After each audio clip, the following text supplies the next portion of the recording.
Ever get that feeling, that like kind of creepy feeling like someone online is just a little too interested in you? Yeah, like you post something and you just know they're going to be all over it. Every single word, every picture. It's like they're trying to get inside your head, you know? And that's kind of where I'm at right now. What started as, I don't know, a few weird messages from a fan, well, let's just say things have escalated. And not in a good way. So remember a while back, I mentioned this fan, we call them the boss. Intense emails sending me these unsolicited episode ideas, even like straight up demands disguised as, you know, like job offers. Well, it's gotten weirder. Think gifts, online rumors, the whole 9 yards. Honestly, it's gotten creepy. Remember Cafetella? The place we always went to after recordings. That was our spot. Our place to unwind and recharge after a long day of recording. But suddenly it felt off, like someone was watching us, knowing things they shouldn't. Little things about what we ordered, or weird notes left on napkins. And those details were things the boss had mentioned in emails. Yeah, exactly. That's when it hit us. This wasn't just a fan who got a little too into it. This was different. This was starting to feel dangerous. So I thought, okay, time to bring in a professional. We're talking cyberstalking, folks. And not the kind you see on TV. This is the real deal. And to help me unpack all this, understand what I'm dealing with, I've got a cyberstalking and crime expert joining me. We recorded this conversation, by the way, so you can hear how it all went down.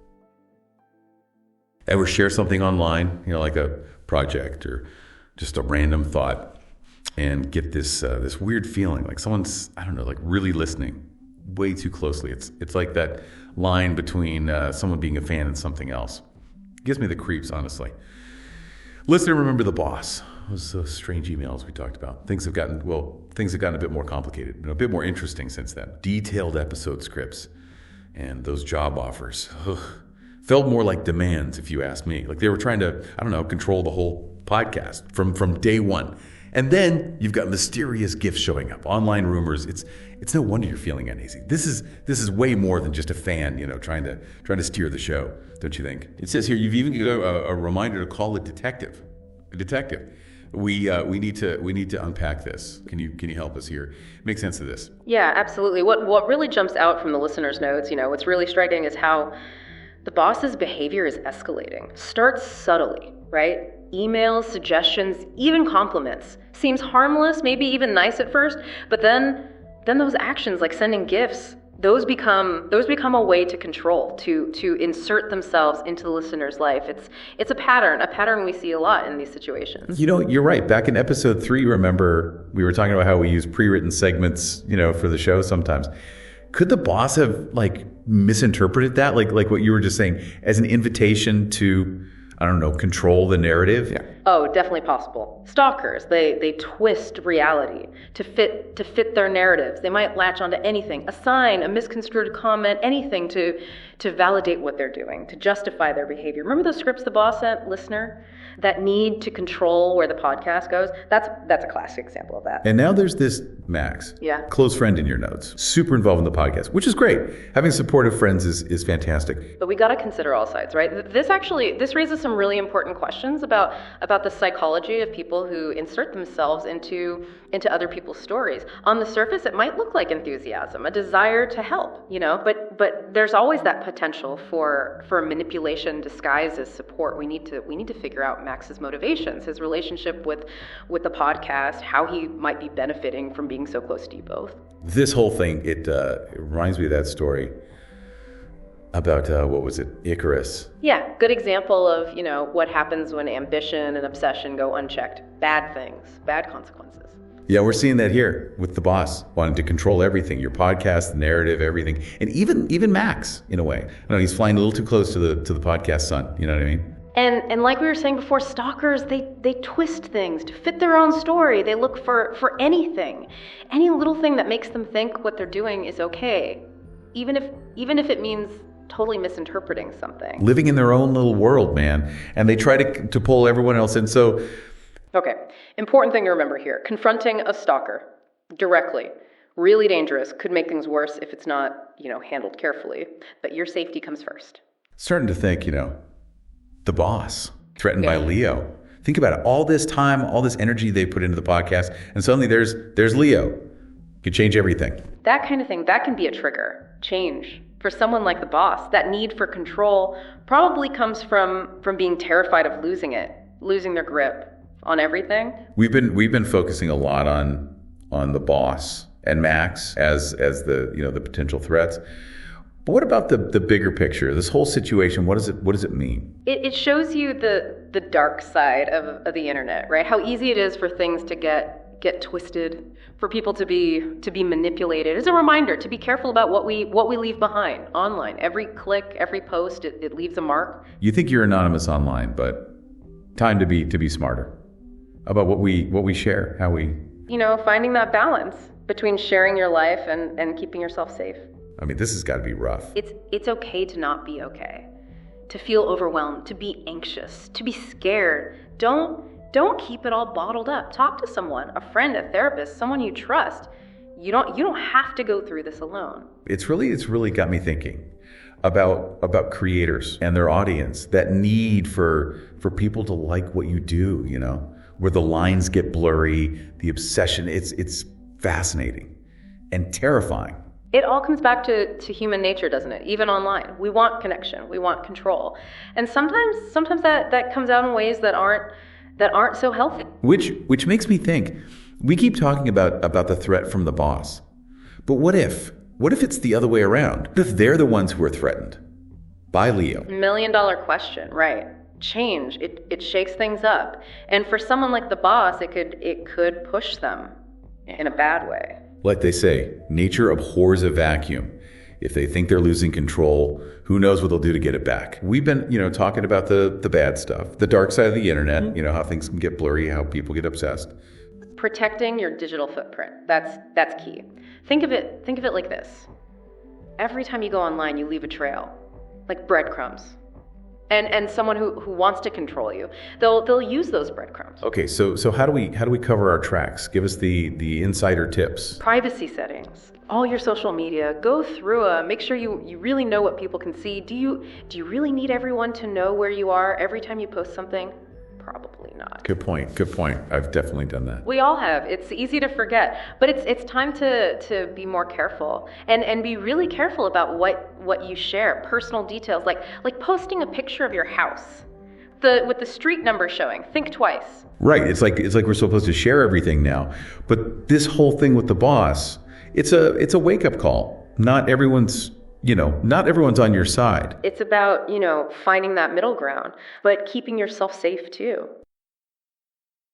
Okay, so let me just jump right in. What exactly are we talking about when we say cyberstalking? I mean, there's obsessive fans and then there's, this. Where's the line? It's a good question, and honestly, it can be a blurry line. Basically, it's using any kind of online communication to harass or stalk someone. So that could be anything from bombarding them with messages, making threats, even tracking where they go online. Okay, so in my situation with the boss, it seems like we might be checking those boxes. It started subtle, right? Emails, suggestions for the show, even compliments, which at first seemed harmless. Classic tactic. Start slow, they butter you up, try to make you feel special. It's about control, see? They insert themselves little by little until it's like they've always been there, like they're entitled to be there. And that's what's so unnerving, is like they're trying to write themselves into the script of the podcast, of my life. And I definitely didn't give them the pen. Narrative, that's what it's all about for them. They twist things, latch onto a comment, a joke, anything to make it seem like you want them there. Which reminds me, a while back we did an episode about using pre-written segments on the show. Could they have taken that as some kind of open invitation to, control where we go with the podcast? Oh, absolutely. They crave that feeling of control. They need to be a part of it, even if it's totally one-sided. Yeah. So those scripts, that's a classic example, trying to steer the ship. And it's not just the podcast, it's like they're trying to manage my relationships too. And that brings me to another layer of this whole thing. Is Max genuine? Or could there be something, more manipulative going on? Having support is great, especially in situations like this. But yeah, you got to trust your gut. Sometimes the people who seem the most helpful, they're the ones pulling the strings. Which brings us to another layer of complexity. Leo, your new writer. Ah, Leo, the one with all those fresh ideas. Like his whole thing about using scripting to empower guests, it was such a cool take. But knowing the boss and how they operate, How do you think they'll react to this new, this new creative force coming onto the scene? Here, think of it like this. The boss. They've built this elaborate castle, right? A castle of delusion. They're convinced they're the puppet master pulling the strings. Leo's arrival. It disrupts that. It disrupts that illusion entirely. Suddenly there's a new player on the board. Someone else who's influencing the podcast's direction. And knowing how much the boss needs things to go according to their plan, their script, they can't like that very much. That is a chilling thought. And it gets weirder because, get this, I'm meeting with a detective tonight about all this. Like he wants to talk to Max too. That's interesting. Yeah, confusing is more like it. Sounds like there's more to this story than we can see right now. Oh, there definitely is. And honestly, this whole thing has got my anxiety on high alert. It's understandable to feel anxious. This is highlighting just how vulnerable we all are in this digital age. And that's what they feed on, these little cracks in our online personas. And it's not just a few messages here and there either, right? I mean, the research you send over from Pew, it's a lot. It is. Almost 2/3 of young adults say they've experienced some form of online harassment. That's a huge chunk of people. 2/3. Seriously. That's insane. And when you actually look at the details of the study, things get, well, they're not great. No, they're not. The study found that, unfortunately, women and LGBTQ individuals are way more likely to be targeted. And it's not just your average, mean comment. We're talking severe targeted harassment. It's a real problem. It really makes you wonder, how did we even get to this point? It's like somewhere along the line, fandom and, engagement, it all just morphed into something unkind. And the detective, this could be bigger than we think. It really is something, isn't it? How exposed we all are. And, a lot of people, they think cyberstalking, not me, that won't happen to me. But the truth is, it's way more common than we realize. Yeah, it can happen to anyone, right? Absolutely. Celebrities, yeah, sure. But everyday folks, too. Even, podcast hosts, as you're finding out. Yeah, no kidding. It's been a wake-up call, for sure. Like, the internet, it's amazing for connecting. But man, there's a dark side. No doubt. And that's why we got to arm ourselves, Knowledge is power, right? And one of the best things you can do, take control of your privacy settings. Social media, Facebook, Twitter, they all got them. Right. You can control who sees what, who can message you, all that. But people just click through, Oh, I'm guilty of that, for sure. It's overwhelming, all those options. It is. But take the time. Figure out what each setting does, how it affects you being out there online. It makes a difference. Yeah, I think a lot of us, we need to hear that. Take a closer look. Exactly. And it's not just about those settings either. Think about what you're sharing, Those personal details, your routines, where you work even. Stuff that seems harmless, but someone who's really determined, they can piece it together. It's like that time, and I'm so embarrassed to admit this, but that time I accidentally, or it wasn't an accident, but might as well have been, I posted my address. Like my home address, along with a bunch of vacation photos. Oh. I know, but we've all been there, right? Yeah. And it just goes to show you how easy it is to overshare. Yeah. Sometimes without even realizing, the potential consequences. 100%. And there's a balance, for sure. Being authentic, but also protecting yourself. It's something we're all still figuring out, really. There's no easy answer, is there? Nope. But knowing the risks, that's a good first step.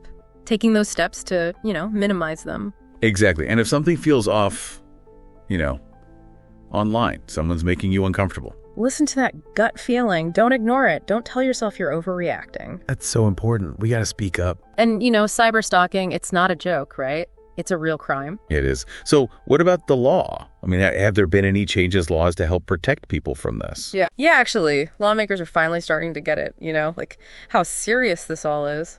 And they're making laws specifically for this stuff. Like in some states, there are laws now against using those GPS trackers, to follow someone around without them knowing. Wow, that's good to hear. It feels like it's happening slowly, though. It is slow, yeah, but it's progress at least. Yeah. And it's not just about new laws either. The tech companies, they're under pressure too. Makes sense. To do something about all this, cyber stalking, harassment, all of it on their platforms. We're seeing more and more tools, ways to protect yourself, to report abuse. It's kind of going to be all sides, right? Working together. Exactly. It's going to take education, awareness, the laws, and those tech advances to make online, a safer place for everybody. Absolutely. So bringing it back to me and the boss and even this whole Max thing, what do I do with all that? Well, every case is different, right? But honestly, it sounds like you're doing all the right things. You're paying attention, which is huge. You're keeping track of everything. That is reassuring to hear. And remember, Knowledge is power. Arm yourself. The more you know about this stuff, the better prepared you'll be. That's what these deep dives are all about. And we've covered a lot, haven't we? The why, the how, the legal side, even some practical tips. It's been a good conversation. Really insightful. For me, and hopefully for everyone listening, the big takeaway is we can't let our guard down. This stuff is real, and it's up to us to look out for ourselves. And on that note, thanks to everyone for joining us for this deep dive into, well, the dark side of online life. But if you or someone you know is going through something similar, please remember you're not alone. Reach out. Talk to someone, a friend, family, a therapist, even the police if you need to. Your voice matters. Stay safe out there, everyone.